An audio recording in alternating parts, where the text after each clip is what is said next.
सिंध वतन जा साथियों दोस्तों हलचल डिजिटल जे प्रोग्राम अॼु जी ॻाल्हि सां तव्हांजो मेज़बान यूनुस महर तव्हांजी ख़िदमत में हाज़िर आहे। साथियों दोस्तों अॼु जेका असांजी महिमान आहे उहा असांजे समाज जी इंतहाई मुतहरिक शख़्सियत आहे जेका हिकु ई वक़्त ते उस्ताद बि आहे, समाजी कमनि कारनि सां बि जेको आहे सो मशगूल आहे। उन खां सवाइ हू PTI साउथ जी वुमेन विंग जी प्रेसिडेंट बि आहे। अॼु असांजो घणो तणो फोकस पाकिस्तान तहरीक इंसाफ़ ते रहंदो, छो त असां इहो सम्झूं था त समाज जे में सियासत हिकिड़ो अहिड़ो समाज जो हिसो आहे जेको इंतहाई मुतहरिक हिसो आहे जेको समाज खे लीड करे थो। उन सिलसिले में मैडम हम आपको वेलकम करते हैं।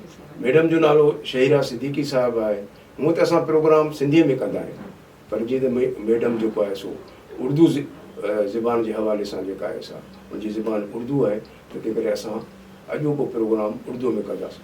हूअं बि असां इहो सम्झूं था त ज़बानूं सभई असांजूं पंहिंजूं आहिनि, ज़बानूं मोहबत जूं ज़बानूं आहिनि। उर्दू हुजे, पंजाबी हुजे, पश्तो हुजे या सिंधी हुजे, सराइकी हुजे या बलोची हुजे, सभई ज़बानूं असांजूं आहिनि ऐं असांजे माण्हुनि जूं ज़बानूं आहिनि ऐं ज़बान जेका आहे हिकिड़ो राब्ते जो ज़रियो आहे। मैडम हम आपको दिल की गहराइयों से हलचल डिजिटल में खुश आमदीद कहते हैं। बहुत शुक्रिया।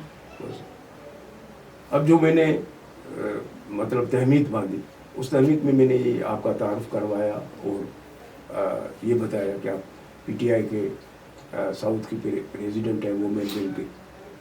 तो बताएं जो कराची में आपकी ऑर्गेनाइजेशन है वो कब कहाँ तक मुतहरिक है या उसमें लोगों का क्या रुझान है? पहले तो बहुत बहुत शुक्रिया, आपने मुझे यहाँ पे मदऊ किया और इसमें कोई शक नहीं है कि ज़बानें हम लोग को जोड़ती हैं आपस में और ये आपकी बहुत ही खूबसूरत ज़बान है। मुझे बहुत दुख है कि आपके आज के चैनल में मैं आपका साथ नहीं दे पाऊँगी सिंधी में, बट इंशाल्लाह कोशिश रहेगी। नेक्स्ट प्रोग्राम हम सिंधी में करेंगे होपफुली। अल्लाह ने चाहा मैं ज़बानें जल्दी कैच कर लेती हूँ। I love to learn Sindhi. As far as आपका वो सवाल है तो I think Karachi is a very active zone in PTI और कराची तो है ही खान का। इसमें माशाल्लाह हमारे कारकुनान भी बहुत एक्टिव हैं। विमेंस विंग की अगर मैं आपसे बात करूं तो हमारी डेली की एक्टिविटीज़ हैं। हम इसमें मतलब कोई भी लम्हा ऐसा आपको नहीं नज़र आएगा कराची PTI विमेंस विंग में कि हम लोग स्लो डाउन हुए हों। आजकल हमारी रिहाई की कैंपेन चल रही है जहाँ पे हम लोग कॉर्नर मीटिंग्स कर रहे हैं, हम लोग हैंडबिल्स बांट रहे हैं, हम लोग अक्रॉस कराची जितने भी टाउन्स हैं सबके UC लेवल पे हम लोग जा के ये काम कर रहे हैं। तो माशाल्लाह और लोगों की तरफ से हमें बहुत अच्छा हमें रिस्पांस मिलता है कि जैसे लोग भी बहुत ज़्यादा PTI के साथ खड़े हैं। बस वो वेट करते हैं कि जब भी इलेक्शन हो तो बस वोट हमने इंशाल्लाह खान को ही देना है। वोट खान का हमेशा होता है कराची में। नहीं, ये इस दफ़ा जो इलेक्शन हुई रिसेंटली फरवरी 2024 में, जी जी, तो इसमें क्या रुझान था और जो रिज़ल्ट आया, रिज़ल्ट में तो पीपल्स पार्टी और दूसरी जमायतें ख़ास करके अपना मुत्तहदा कौमी मूवमेंट उनके कुछ 14-15 सीट्स आ गए। तो आपकी कितनी कौमी असम्बली की सीट्स आई? देखिए कराची से तो हमारी कौमी असम्बली की कोई नहीं आई है। कोई सीट नहीं आई?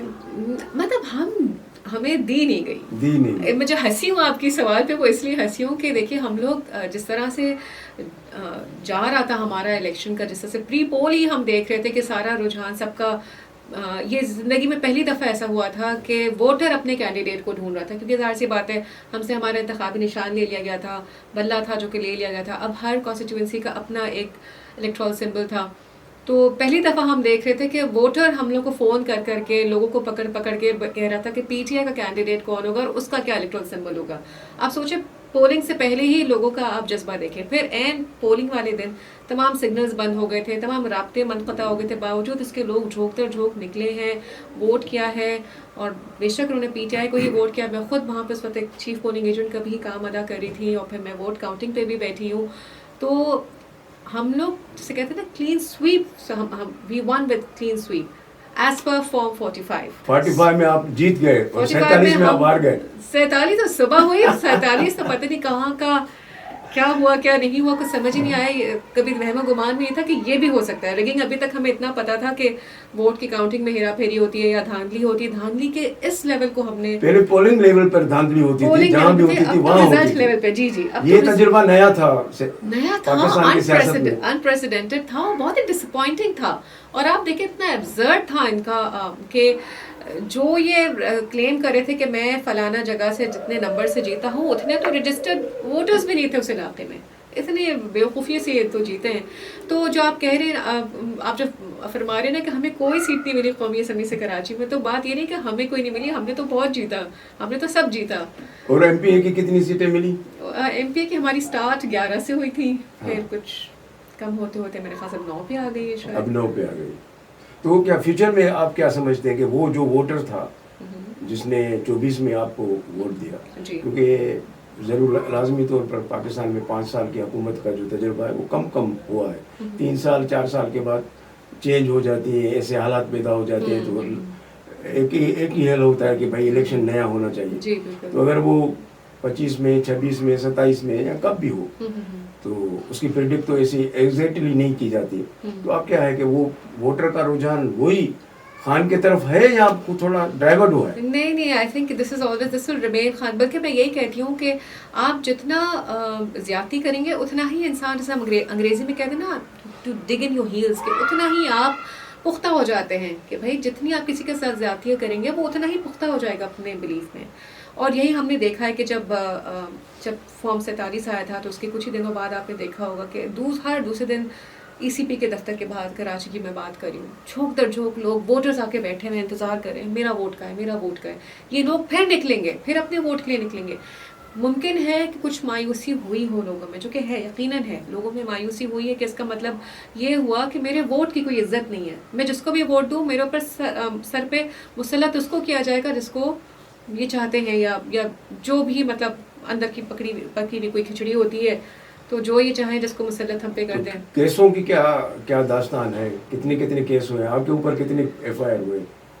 वही है कोई आप खुश नसीबों में शामिल है? खुश नसीब ही मैंने तो आज तक समय, हमारे तो पुश्तों में कभी कोई ना थाना देखा ना एफआईआर देखा, तो हमने तो जी 2 एफआईआर हैं और इंसदाद दहशतगर्दी हम पे है। तो क्या कर सकते हैं? अगर ये दहशतगर्दी है, जी, अगर लोगों पे अगर हक के लिए बोलना, सच के लिए लड़ना अगर इंसदाद दहशतगर्दी है, तो दहशतगर्दी से ही। मैं नाज़रीन को ये बताऊं कि मैडम जो है सियासतदान के साथ यूनिवर्सिटी में भी पढ़ाती हैं, एक टीचर के तौर पे, एक उस्ताद के तौर पे, और इतनी पढ़ी लिखी जो है खातून के तौर पे। तो फिर आप ये क्या सोचती हैं इस, जब ये केसेस हो जाते हैं, आप 3 बच्चों की माँ भी हैं, आपका अपना घर भी है, मियाँ भी है, सारी एक आदमी की लाइफ होती है, तो इस क्या आप इसको थिंक करती हैं, फ्यूचर की क्या प्लानिंग करती हैं? कहीं कमज़ोर तो नहीं पड़ जाती हैं? कमज़ोर मैं कभी नहीं पड़ूंगी, मैं माँ हूँ, माँ कमज़ोर नहीं पड़ती है। औरत इस लिहाज से बड़ी मजबूत होती है कि देखिए, से कहते हैं ना, शेर को भी मात दे देती है जब बात उसके बच्चों पे आती है किसी औरत की, ना, शेर को भी मात दे देती है। तब वो हमारे लिए बहुत ज़रूरी है कि हम हक सच के लिए खड़े रहें, क्योंकि इसमें मेरे बच्चों की बका है, इसमें हम तो देखिए चले जाएंगे ना साहब, हम तो अपनी ज़िंदगी जी चुके हैं, मिड लाइफ में तब आ चुके हैं, अल्लाह आलम अब कितनी ज़िंदगी बाकी, पर इन बच्चों ने अपनी ज़िंदगी जीनी है, चाहे वो मेरे बच्चे हो, चाहे आपके हो, चाहे मेरे स्टूडेंट्स हो, ये कौम के बच्चे हैं, इनके मुस्तकबिल के साथ हम नहीं खेल सकते। और मैं नहीं चाहती कल को ये बच्चे जो हैं मुझसे रोज़े महशर आके कहें कि आप जो हमसे पहले जो थे उन्होंने हमारे लिए कभी कुछ किया नहीं। मैं नहीं चाहती ये शिकायत कभी, जो कि ये शिकायत मुझे अपने बड़ों से है कि जब ये मुल्क डूब रहा था आपने कभी आवाज़ क्यों नहीं उठाई, जो जैसे चल रहा था आपने चलने क्यों दिया, स्टेटस को रहने क्यों दिया, why didn't you raise your voice. अब मैं नहीं चाहती कि मैं अपने बच्चों के आगे, जो मैं बच्चे कहती हूँ, मैं कहती हूँ मैं कौम के बच्चों के बारे में कह रही हूँ, मैं इनके आगे मुजरिम बन के नहीं खड़ी हो सकती कि कभी कम से कम मैंने अपना तो हिस्सा डाला, आवाज़ हमने उठाई, बल्कि पीटीआई का एक एक कारकुन जो है इंशाल्लाह वो अपने बच्चों के आगे मुजरिम नहीं रहेगा। हमने आवाज़ उठाई थी, हमें मुस्तकबिल इंशाल्लाह क्लियर और साफ नज़र आता है। इस मुल्क की 70% पॉपुलेशन यूथ है, यूथ, और ये वो वाली यूथ है, ये जो आपके डिजिटल मीडिया में ये इतने इन हैं, ये हक और सच समझते हैं, इनके फिंगर टिप्स पे हक और सच आ जाता है, सारी सच इनके सामने आ जाती है, ये सच का साथ देंगे। बस मुझे ये होता है कि ये जो हुकूमत है ये इनको यहाँ टिकने नहीं दे रही है, ब्रेन ड्रेन इतना हो रहा है कि ये जा रहे हैं मुल्क छोड़ छोड़ के। हाँ, ये एक पॉइंट है, एक रुझान है बहुत कि ज्यादा। हमारा फ्यूचर नहीं है, हम चले जाएं। बस किसी ये और एक मुल्क पॉइंट है में। जो मुझे मायूस करता है, वरना मैं मायूस नहीं हूँ। मैं ना, मेरी हिम्मत मैंने अपनी तोड़ी है, मैं बिल्कुल मतलब मैं डटी हुई हूँ और इंशाल्लाह हमारे साथ पीटीआई डटी हुई आप है। एक फलाही स्कूल भी चलाती हैं जी गरीब बच्चों के लिए, जी और आप सियासत भी करती हैं, आप यूनिवर्सिटी में पढ़ाती भी हैं, तो ये मैनेज किस तरीके से होता है? और फिर बच्चे भी संभालती हैं, घरदारी भी करती हैं, जी। और हांडी वांडी भी कर। हफ्ते में एक दफ़ा कुरान भी पढ़ाती हूँ, तजवीद भी पढ़ाती हूँ, तजवीद की टीचर भी हूँ मैं। अच्छा। जी, तो मैंने कहा इतनी चीज़ों में आपने एक चीज़ और ऐड कर दूँ कि मैं अल्हम्दुलिल्लाह कुरान भी पढ़ाती हूँ। मैनेज हो जाता है, अल्लाह ताला बड़ा बादशाह है, वक्त में बरकत देने वाला वो है। चीज़ों को मुझे प्रायोरिटाइज़ करना होता है। जैसे मेरे लिए ऑफ कोर्स सबसे टॉप प्रायोरिटी तो मेरी फैमिली है, लेकिन सेकंड प्रायोरिटी मेरे लिए पीटीआई है, उसके बाद मेरा यूनिवर्सिटी है, और फिर मैं जो फलाही स्कूल है वो भी मैं अच्छा चल रहा है मेरा। मेरे पास टीम बहुत अच्छी है, वो टीम इसको अच्छा मिलके देख रही है। अल्लाह ताला वक्त में बरकत डाल तो देता बोर्ची है। खाने को भी टाइम देती हैं? ना मुझे खाने का शौक है, ना मुझे पकाने का शौक है, लेकिन हाँ थोड़ा बहुत टंग टुंग कर लेती हूँ। जी। तो अब ये जो पीटीआई की एक मुहिम है, जी मुल्की लेवल पे है, हम देख रहे हैं कि बीच में जो इस्लामाबाद में जो वाक़या हुआ जिसमें कुछ शहादतें भी हुई, उसमें मैं ज़ख्मी हुई हूँ बुरी तरह से, मेरी अच्छा। पूरी आँख नीचे से कटी थी। पंजाब पुलिस का अटैक हम पे आया था, अच्छा, उन्हें पत्थरों से, कांटों आप से वहाँ मारा। मौजूद थी? मैं मौजूद थी, मैं पंजाब जा रही थी, हमारा रास्ता क्रॉस रोक दिया था, जो सिंध और पंजाब का जो बॉर्डर है वहाँ से हमें जाने नहीं दिया। हम कच्चे के रास्ते से बाइकों पे बैठ बैठ के निकले थे, तो पीछे से ये पुलिस ने हल्ला बोला हुआ था, यहाँ हम तेज़ी में निकल रहे थे, तो मैं बाइक से उड़ते हुए फिर उन्हीं पत्थरों कांटों पे गिरी जो हमारे रास्ते रोकने के लिए रखे हुए थे।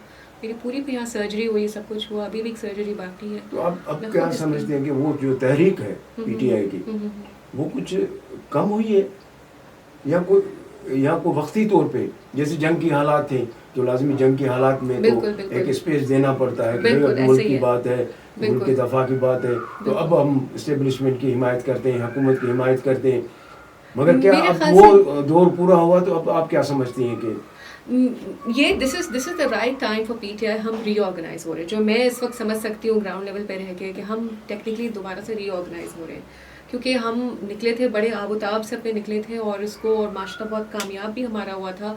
रास्ते रोकने के बावजूद डी चौक पे बहुत लोग मौजूद थे। हाँ। 26 नवंबर की अगर मैं आपको बात करूँ, वैसे डेट 24 नवंबर की दी गई थी, 26 नवंबर तक लोग उस सर्दी में सड़कों पे सोते रहे, चने खाते रहे, लेकिन वहाँ बैठे रहे। हमारी स्ट्रेंथ बहुत अच्छी थी। फिर उसके बाद जो हमने खून खराबा देखा, और उसे हम अंग्रेजी में कहते हैं to brush it under the carpet, उस खून खराबे को भी कारपेट के नीचे दबा के बंद कर दिया, कभी उसके बारे में बात नहीं हुई, ना उसको इसकी कोई जिम्मेदारी ली गई। लेकिन उससे ये हुआ है कि हमने अपने आप को रीऑर्गेनाइज करना स्टार्ट कर दिया। दोबारा से हम अपने आप को स्ट्रेंथन कर रहे हैं, तंजीमी लेवल पे हम अपने आप को दोबारा से खड़ा कर रहे हैं कि इंशाल्लाह अब जो कॉल आएगी तो उसमें पहले से भी ज़्यादा स्ट्रेंथ के साथ, तो पहले से भी ज़्यादा जोश और जज्बे के साथ इंशाल्लाह हम निकलेंगे। मैं तो आज भी कहती हूँ, हमें आज कॉल आएगी, पूरा पाकिस्तान, आप यकीन करिए, उन्हें साहब अडियाला के बाहर बैठा होगा। तो क्या ये इमरान खान के हवाले से कोई कौम को कोई खुशखबरी भी आती है? वो इतने केसेस लग गए हैं कि उसकी राय के क्या इम्कान आते हैं? मैं क्या कह सकती हूँ, देखिए इवेंचुअली इंशाल्लाह खान एक दिन बाहर आ ही जाएंगे इंशाल्लाह। हर प्रिजनर की अपनी एक मुद्दत होती है, खान भी इंशाल्लाह अपनी मुद्दत एक दिन पूरी कर लेंगे। हम जो इतनी टसल जो हमारी चल रही है इस हुकूमत के साथ, वो यही चल रही है कि आपने नाहक कैद किया हुआ है, तो झूठे केसेस हैं, झूठे केसेस, हाँ झूठे केसेस हैं। तो हम जो है उस पर हमारी तसली है इस बात पे, खान निकलेगा ज़रूर, there is no doubt about it. आप कब तक हक को दबा के रखेंगे? मैडम बड़ी मेहरबानी, क्योंकि ये जो डिजिटल का प्रोग्राम है उसका दौरानिया थोड़ा हम कम रखते हैं, मुख्तसर रखते हैं, तो इस उम्मीद के साथ कि इंशाल्लाह खान ज़रूर बाहर आएंगे, क्योंकि वो मैं ये समझता हूँ कि आज भी पाकिस्तान के अक्सरियती अवाम उनके साथ है। तो ये एक जमहूरी माशरे में ये होना चाहिए कि जिसकी अक्सरियत हो उसको इक़्तिदार भी मिलना चाहिए, उसको मौका भी मिलना चाहिए कि वो आवाम की खिदमत कर सके। दोस्तों और साथियों, आपने मैडम की बातें सुनी, और मैं तो समझता हूँ कि इतने बड़े जो केसेस हुए हैं या पीटीआई पे ऊपर जो इस्टेब्लिशमेंट का और हुकूमत का दबाव है, उसके बावजूद भी मैडम के जो है वो हौसले इतने बुलंद है, तो ये देख के बड़ी खुशी हुई। और इंशाल्लाह हम अगले प्रोग्राम में फिर आपके साथ एक दूसरे गेस्ट के साथ आपके खिदमत में हाजिर हों। तब तक इजाज़त दीजिए। अल्लाह भाई।